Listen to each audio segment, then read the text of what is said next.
Hello and welcome to this week's episode of your parliamentary program, The Gavel. Now, this is where we focus on the activities of federal lawmakers in the National Assembly. As I'm sure you are aware, the issue of budget pardon in the 2016 budget continues to gather views and opinions. Rather than settling, the dust from the issue continues to rise as more accusations are made and each one attracts a reply.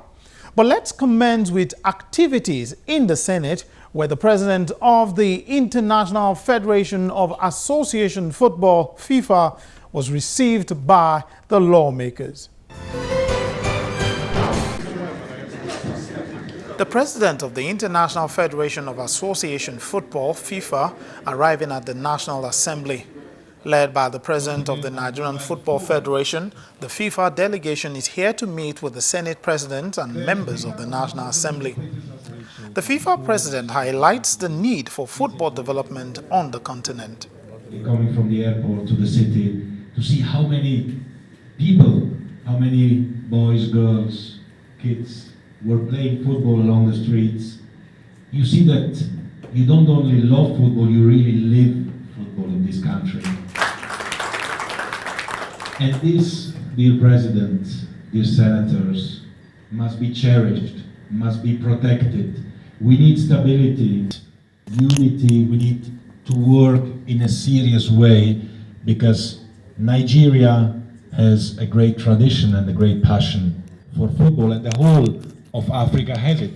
President was elected with a mandate for change, with a mandate for reforms, to bring transparency into football, to bring good governance into football, but also, most importantly, to develop football, to foster the development of football. And Africa has to play a key role in this. In his reply, the Senate president assures the FIFA delegation of the support of the National Assembly, even as he appeals to the Nigerian Football Federation to put its house in order. The key issue, I think, is the development of football. And I think that, as you say, Africa is the greatest place where that can come from. We in our own play are going to play our own role in creating the enabling environment. I'm happy that our fellow presidents of football in different African countries are here. I think your visit clearly shows that you are very keen and you want to work with us here in Africa. We must play our own role. And that is why we'll give all the support we can.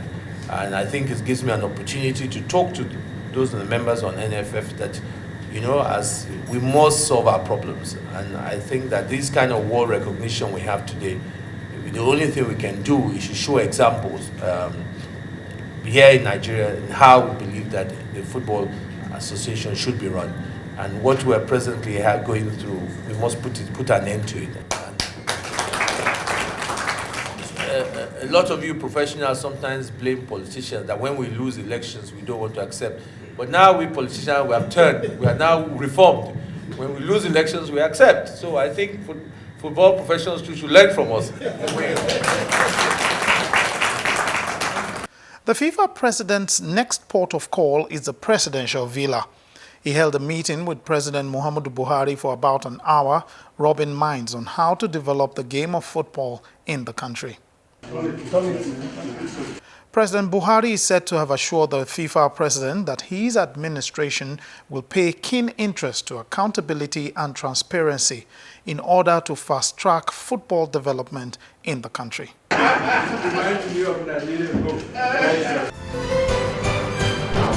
Now, even though the National Assembly is observing its annual recess, the Senate Committee on Foreign Affairs reconvened to screen ambassadorial nominees. Here is how that went. Ambassadorial nominees appearing before an 8-man panel of the Senate Committee on Foreign Affairs. Currently, I had the privileges. The nominees were asked several questions that border on national issues. They were also told to recite the national anthem and the pledge, which led to some sort of comedy.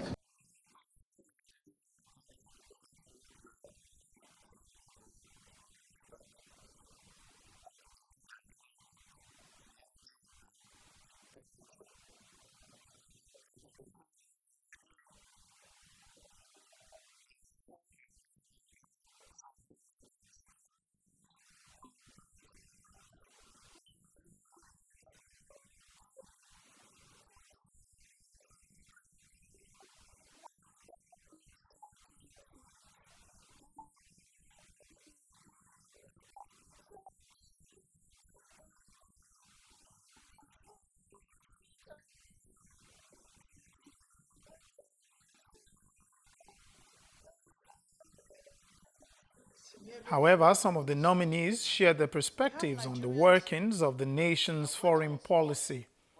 The foreign policy objectives of Nigeria is the promotion and protection of our national interests.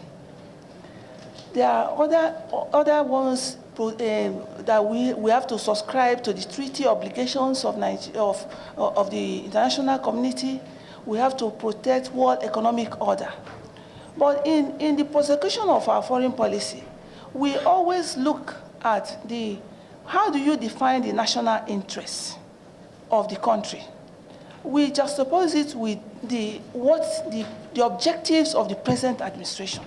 The administration that comes on board will define what the priorities are.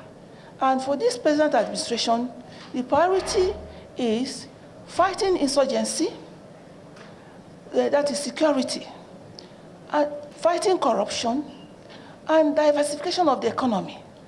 And so, when we are trying to implement and promote our national interests, our key focus will be on how to make sure that these goals are met. As I speak to you, sir, we've not had salary for 2 months. We don't have it. But we know what the situation is in the country, and we are trying our best. But I'm just trying to give you a scenario of what happens. We have Nigerians who don't have the funds. They come, the embassy is helpless because we too don't have these funds. Like in Malaysia now, the last time we were supposed to, they had joint meeting with Nigeria was 21 years ago. The Malaysians were here. They had their joint meetings. But we did not follow up from our side. So now we are trying so hard to organize a joint meeting, a joint meeting with them. The nominees also met with the Senate President after concluding their screening exercise. Addressing the nominees, the Senate President also made a passionate appeal to them to protect the nation's image at all times and to be patriotic in the discharge of their duties to their fatherland. He said in doing so, the nation will attract more foreign direct investment, which is needed for the nation's socio-economic development. You are taking positions at a very important time in the history of our country. A lot of expectations around the world for our ambassadors, for the Nigeria that we have today. And I believe that by your antecedent, your experiences, that I believe that you have the capacity to be able to keep the flag flying. Being our ambassadors, representing 170 million people, representing the largest economy in Africa, representing a country today that is seen as one that is a key player in today's global world and global politics. I think you have a lot of responsibilities. And I want to appeal to you all to please make us proud, to be patriotic, and more importantly, to be ready for sacrifices. I know some of you have not been to a lot of our missions, but some of us that have traveled around, we know the challenges a lot of our missions are having in order to sustain the work there. So you will go there and there are a lot of challenges, and I think also there will be need for us to look at things differently when we get to our places.